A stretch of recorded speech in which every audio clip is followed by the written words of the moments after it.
So we are laughing because we're trying to figure out how to do this on the move. We just came from a wedding, and we've been just talking about... It was a beautiful wedding. Yes. And so because it's been 25 years since we got engaged, and almost 25 years to the day, not quite, Yep. Of when we got married, we're reminiscing about our own marriage. And almost, what would you, if you could go back in time and tell young Jason, what would you tell him? So what would you tell him? What would you tell young Jason about marriage? Well, I think the first thing I would tell him is, you got to chill out. There are so many times where I would be so uptight about certain things, whatever it was, my job or my wife or whatever it was, right? Just so many times where I would say, man, you just got to relax. Yeah. It's going to work out. That's awesome. I definitely would say the similar. For me, it would probably be more also around, stop being such a drama queen. And I would tell her the same thing. Because when we first got married, man, was I ever a drama queen. Everything was, if we got in a fight, if we got in any kind of argument, just so funny looking back. I'm grateful that we've been tenacious enough to stay through it so that it can be a laughing matter now.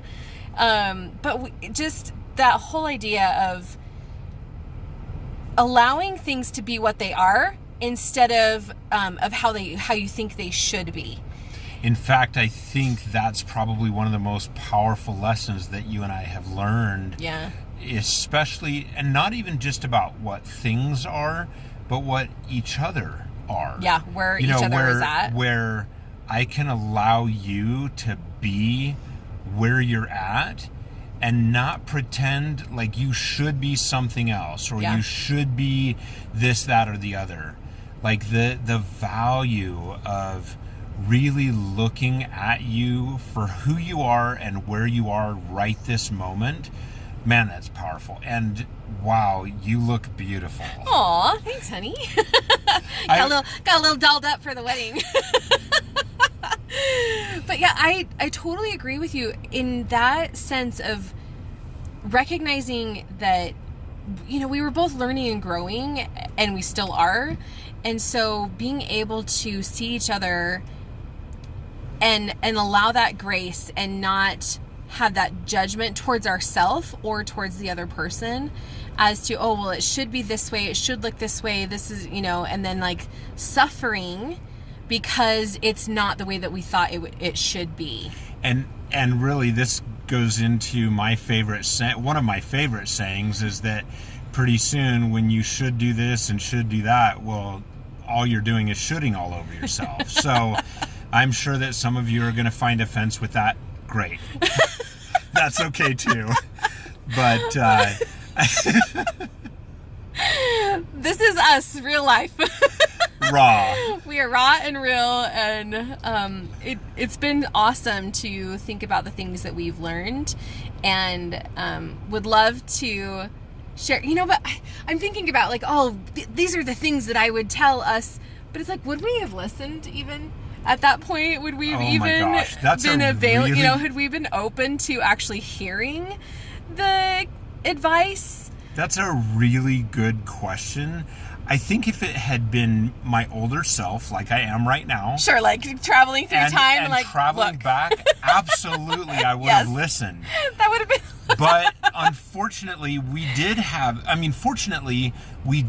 some people tell us some things when we first got married.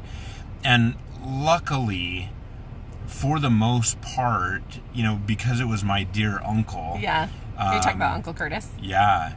And, he's since passed, but he gave us some amazing advice, and we did listen to that. We did. For We the took most that to part. heart. I remember specifically a situation where, because the advice that he gave us, did you want to share that, or do you want me to share it? Go ahead.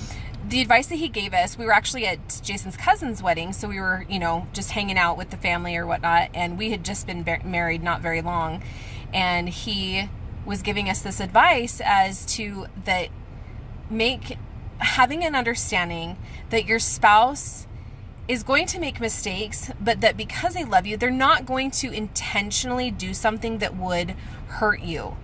And looking at each other from that lens, even if we're not being our best self, even if we are doing stupid things and mean things or whatever to each other, that if you're looking through the lens of, this is my spouse and they love me and they're not going to do anything intentionally to hurt me, and they're just coming, anyway, that I remember that playing in my mind in one of the situations where you and I were really upset at each other, and my feelings were hurt, I was upset, and that played in my head, and it totally softened my heart, so that when I came back to the situation and tried to talk to you about it, I was like, okay, I'm looking at you in the lens that you actually love me.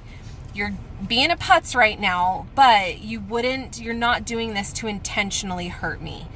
And it helped me to be a better listener, to find out where you were actually coming from, to pay more attention to that instead of just being defensive and reactive to whatever the situation was. In fact, I think that's another thing that we learned that's really powerful, is this idea that, we have certain filters that we wear in our lives.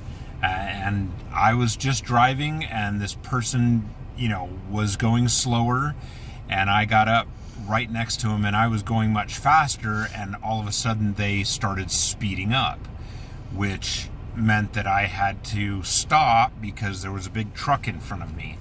And so I had to, change lanes. And then I'm looking at them as if they were a jerk, and they intentionally did this, which they probably did.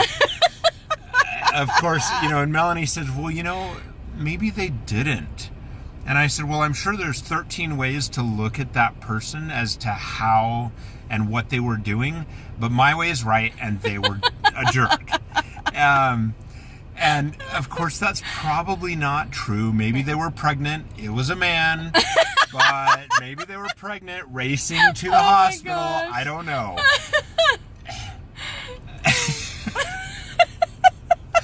Okay, so anyway, but we were just talking about different relationships. When you have a better relationship with each other, then it's easier. The closer that you get to someone, the easier it is to believe that their intentions are good. And how often in our marriage at the beginning did we not have that perspective about each other? Yeah, even? we didn't. And so because we didn't have that perspective, then everything was an offense. Right. Or offensive. Yep. Where that really probably wasn't how the other person was trying to show up or even showing up, but our perspective, our filters were such that we believed that was the case. Exactly. And what a blessing to know that your spouse isn't intentionally being a jerk or doing I guess things mean or there have whatever. definitely been times when I have been mean, and I have meant to be mean. But I was also suffering. Like, I was also not in my best self, So just taking a look at that, like, behavior is not who you are. It's what you do. And so you've been really good at looking at me for who I am and not what I do. And so I feel like that has really helped shape our relationship, because it inspires me, number one, like, the other day when I was biting your head off and yelling at you, and I was like, I don't want to, like, cool down right now. I don't want to. You're like, I know, it's okay. Like, you're holding out your hands to hold my hands. I'm like, I don't want to hold your hands right now. I'm mad and I want to stay mad. And you're like, that's fine. It's totally cool if you want to stay mad. It's like, but I can't stay mad. You're doing that, But it totally diffused me. It was one of those really good moments that I had, it was a great moment. And then it was over. No, it wasn't. You did get upset like prior to that particular response, but you did get upset and start reacting to me, but it wasn't, it was very short-lived. It was Your like reaction 20, 30 was, seconds yeah, maybe. You were like getting in my face and like, knock it off, you're out of line, like you're being rude or whatever, and I was like, I know I am. So I just really loved how, like, it was kind of funny because even in the situation, I felt like I was looking at it from the outside perspective. I'm like, this is really cool of being able to, even in the moment, like laugh. And even though I was super frustrated and upset or whatever, and it was just PMS, by the way. So like you being patient with me in that situation was so huge because I felt seen and I felt heard and I didn't feel judged. I felt like you were just willing to show up for me and meet me where I was at. Like you weren't, you know, putting me down or being negative or mean back to me. That you're like, this is not how you want to be. This is not how you want to, you know, I was yelling at Aaliyah. I'm like, you're like, this is not how you want to treat your daughter. You know that. I'm like, yes, I know that, but this is how I am right now.